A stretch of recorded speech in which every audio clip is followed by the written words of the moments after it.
I can't do this anymore.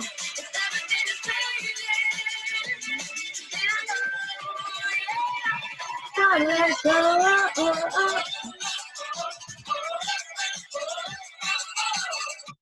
Woo. Ladies, hello, welcome. Welcome to my world. Thank you for joining me. So my name's Claire. I am Alpha Fit Female, and I am a nutrition training and mindset coach. And I'm here to help you identify what's holding you back in all of those three areas, and really identify what's holding you back so you can turn it around and put positive steps in place to overcome the mental junk, to overcome the self-sabotaging thoughts and subsequently actions, so you can really start to amplify and accelerate your life and get it from where it is right now to where you want it to be. So welcome to tonight's masterclass.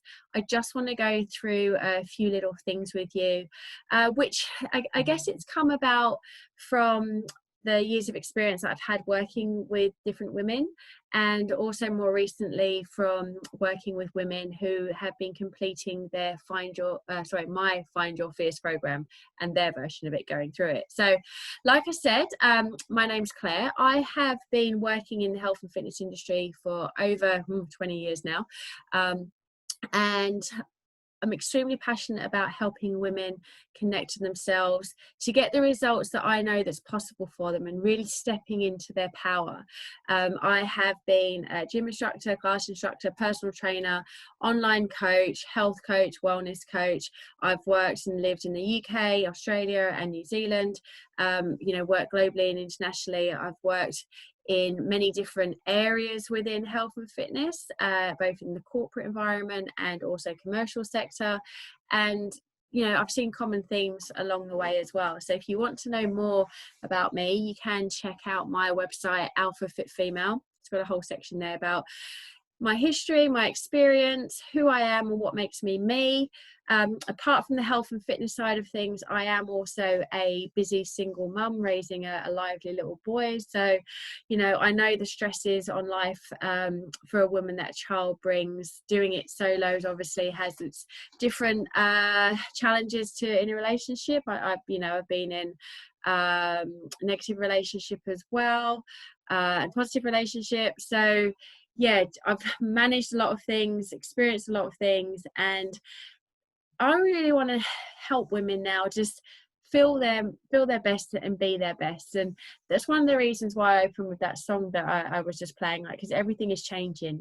It's constantly changing. It's the only constant is change, and I'd rather be in a state of change where it's evolving positively and proactively rather than reacting to situations around me. And more often than not, women do tend to get stuck wearing the hats they have to and playing the roles that they have to. And so they can tend to lose their sense of identity along the way. Different things happen throughout life, from, childhood, growing up as a teenager into early adult life. And it can really start to turn or not have a positive impact on self-talk and the language that women use with themselves. So there's a few different things that I've identified and have been able to help women overcome, which is what created and what was the birth of the Find Your Fierce program that I've created. So that has three key elements that we look at. It's your mindset and positivity and gratitude. It's your nutrition and more importantly, your beliefs around food, your connection to food, your emotional triggers to food, and any self-sabotage that you might subconsciously be doing. And how to listen to your body in terms of cravings to help serve you. We also have a look at movement, the importance of having a healthy body on a healthy mind, and how to eliminate negativity, reduce your stress, create a healthy body to live in, and just have a more positive can-do, want-to-do attitude on a daily basis. Now, there's certain things that you can do to help get that started. Number one, definitely in terms of any of those areas, it starts up here. I've always said your mind is the most important muscle. Train that right and everything else will fall into place. And that, by training your mind, I'm talking about your what you're allowing in and what you're listening to. So, you know, what are you telling yourself when you wake up in the morning and you've got dressed and you're looking at yourself in the mirror? What are you telling yourself? Are you being kind? Are you talking to yourself like you're talking to like one of your best friends? Or are you saying, oh, I don't look good in that, oh, my bum looks good, I wish I wasn't wearing this, or I don't like this about me? You know, if you're looking in the bathroom mirror first thing in the morning, what are you saying to yourself when you're looking into your eyes and your face first thing in the morning? Are you putting yourself in a positive, grateful place, or are you beating yourself up before anyone else has even had the chance to do it? So one of the things that I always encourage women to do is start the day on their own terms. So 86% of people, the stat I heard recently, but it's a high number of people, first thing they do in the morning, alarm goes off, switch their phone on, and they're looking at social media, they're responding to their emails, they're checking their text messages, they're putting their mind and their day, the start of the day, in control of someone else. And so what they're doing is they're opening themselves up to be reactive to external stuff, which is going to impact them for the whole day. And I say no to that. I say, let's choose to be empowered and start the day on our terms.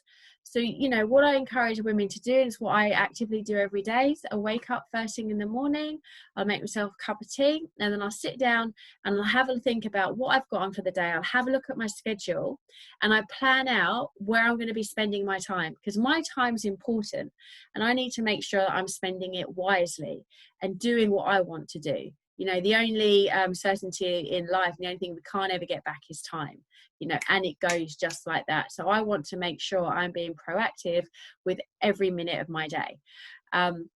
So I'll always have a look at what's in my schedule, what I've got planned.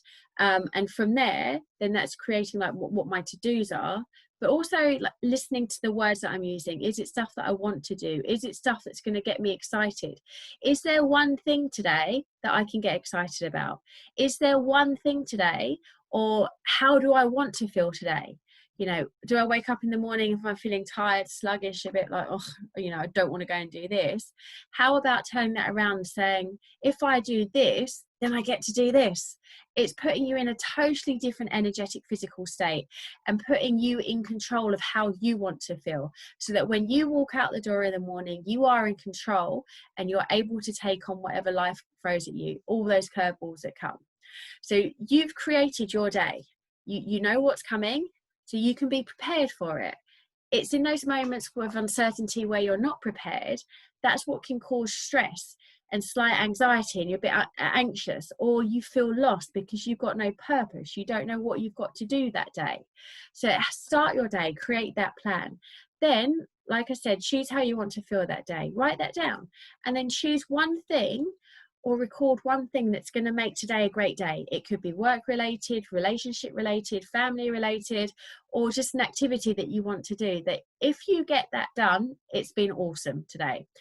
And then at the end of the day, you're going to review what you've set, how your day's been, and then find, you know, 3 things that you're grateful for that day. You know, what worked well? Was it a meeting? Was it an interaction? Did you get something done that you've been putting off for ages? Or did you get some time on your own? Or did you get some time with your partner? You know, have those 3 things like, yeah, this is what I enjoyed about today. And then over time, when you do that consistently, you create a little journal, a little diary, if you like. So then you've got a toolbox, a little reference tool, that in those times where you're feeling stressed, or you're feeling doubt about yourself, or you feel like you're not good enough, or you're not worthy of stuff, you can go back to this and be like, oh yeah, I forgot I did that. Or I forget, you know, that was a great day. And then that turns your mood around and it helps to lift you up. So that's the first thing that you should look to be actively doing every day. It's taking control of the day, making it yours, and doing it on your terms. Second thing that you should be doing every day, need to check my language there, is that's exactly what lesson 2 is. It's being mindful of the language that you're using. Say things to yourself, like if you find yourself saying things to yourself like, oh, I can't do that, or I'm no good at that, or I'm rubbish, or I'm stupid, Start to listen to that, check yourself, and be like, okay, hold on, no, I might not be very good at doing this right now, but if I was to do X, how can I get better at that? Or do I really want to do this? If you if you hear yourself saying, oh, I should do this, ask yourself if you really want it. That's why I laughed when I said, oh, you should be doing this. What I do every day, I know the results that it feels for me and how it makes me feel. So that's why I always recommend it to others. But the only way you can find out if something works for you is by going out and doing it for yourself as well. So instead of saying you should, I will highly recommend that you start listening to language that you use. When you start saying to yourself, I can't do this, instead of saying I can't, go, how can I? Or if this happens, can I do this? It just starts to open your mind up to other possibilities. You're going to be open to finding a better solution rather than having closed, narrow-minded thinking and a fixed mindset. You're going to be able to start to encompass a growth mindset, so you're open to opportunities. When you start being open more and start looking at how you can, and it enables you to start to say yes more. Once you start to say yes more, your life experience opens up and there's more opportunity that comes in. And the more that you say yes to and the more that you try, the more confident you're going to feel, because you've got these little wins along the way that you're recording in your little journal over here, and you're creating a bigger, stronger toolbox so you can create that foundation and build that up for yourself. And over time, that foundation gets stronger and bigger, and you become truly empowered and confident within yourself, because you've had these little wins along the way. So you can do this and you can do that. So really be mindful of the language that you're using against yourself in terms of what you are unable to do, but also be mindful of the language that you use about talking to yourself, about how you look and what you think about yourself from the physical perspective. You know, if you looked in the mirror every morning and found 5 things that you liked about yourself or loved about yourself, and you told yourself that, how good are you going to feel? And not from a narcissistic, like egotistical way, but a value and sense of self-worth, you know? Like for those women who do have children, you wouldn't continually knock them down, would you? You tell them when they've done something good. And it's the same with you as well. You want to build up those positive inputs. You know, far too often the world's going to have negative stuff throwing at us anyway. So you want to raise your amount of positivity and your armor, if you like, by putting more positive into it. So when that negative stuff comes, you don't react to it so much, because you're confident within yourself. You feel empowered within yourself, and you know yourself, and you know what you're able to do because you've got this proven history of doing it. So if you're looking in the mirror and saying, oh, you know, like, I don't look good in this, I feel fat in this, or, you know, my bum looks big, or I wish my thighs were thinner, start to change your language so you're finding things about things that you like about yourself. So look at yourself and think, I think my eyes look really nice today. Or I'm really happy with how my skin is. Or I'm really happy that my body feels good today when I've woken up, especially because I went for that run yesterday.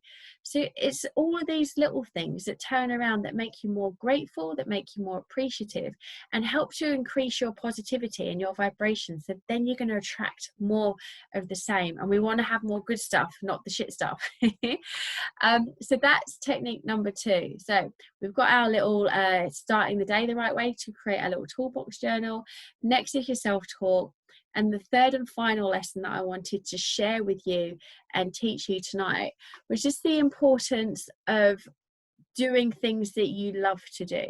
So everyone, or not everyone, but often I hear, oh, you know, I should go to the gym, or I should do this, or I should eat this certain way, or I should go on a diet. And it's like, well, no, stop shitting all over yourself.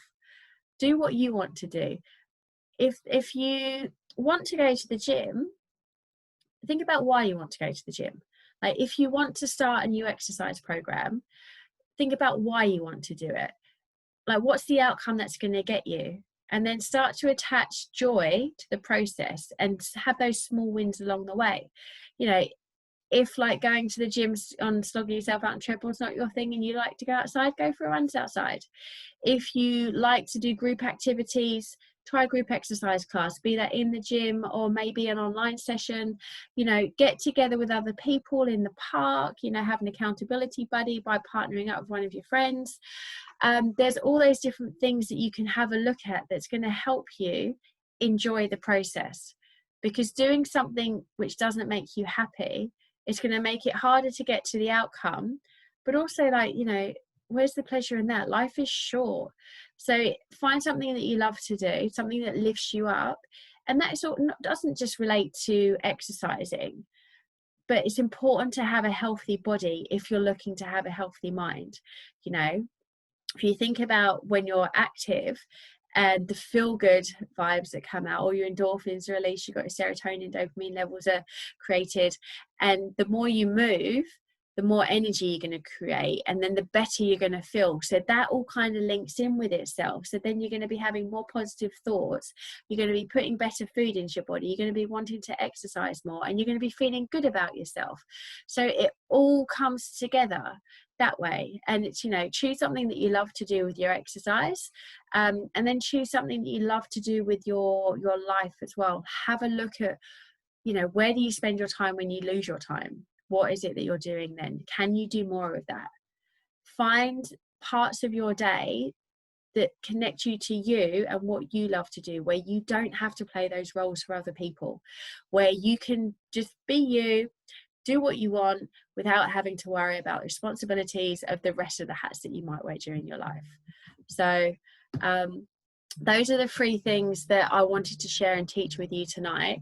And they're just a little snippet from the Find Your Fierce program that I've been running now with ladies. And they've been getting massive results and changes in their life in all of those areas, in their training, their mindset, and their nutrition. So I'd love to be able to help you too. What I've shared with you tonight is just a little snippet of the information that we go through in the course. The way the course works is it's a 4-week program. Each week we've got a different topic that we will go through at the start of the week. You'll get tips and tools to go away based on the education that I've taught you. We check in later on in the week with a live Q&A coaching session, so you can ask me any questions that you've got about the program and the tasks for that week. I can learn about how it's being implemented, offer you strategies and advice if you need it.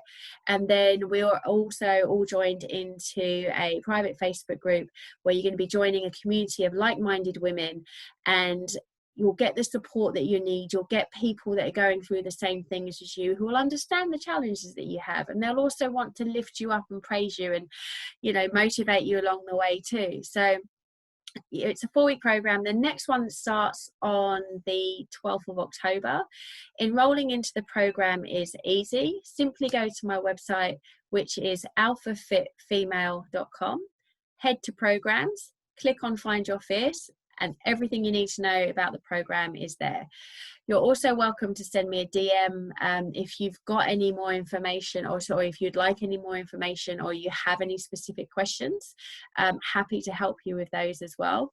There is a discount code for joining the seminar tonight, that if you enroll obviously before the 12th, you'll be able to use that. All you need to do is, when you get to the payment part, is enter in the code seminar, and that's going to give you a 20% discount. And that's it. That's all from me. So I've given you 3 little tips and lessons for this masterclass tonight, and I will check in with you all soon. Thank you so much for taking the time to watch this video. And like I said, any questions, or if you're ready to find your fierce and accelerate your life and go from average to alpha, send me a message. Go to Alpha Fit Female and go find your fierce. Thank you.